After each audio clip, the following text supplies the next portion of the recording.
We're here at Nellis at an Air Force base, and then not very far away at the National Training Center in Eastern California. They have their forces, all their tanks, their infantry, their mobile units, and this is our chance to integrate and practice dropping bombs really close to the good guys to basically kill the bad guys and break their stuff so that the U.S. Army can keep pressing and rolling on to their objectives. AAA piece is associated with those vehicles. Looks like they're gearing it up. My job is I'm a TACP in the United States Air Force, and my job is to call in close air support in support of the Army.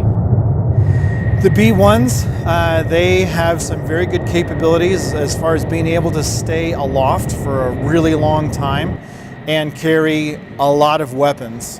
So they can carry quite a bit more weapons than an F-16 can, but they're not nearly as maneuverable. So they can do close air support, but they do it from a standoff. They do it from much farther away and much higher up.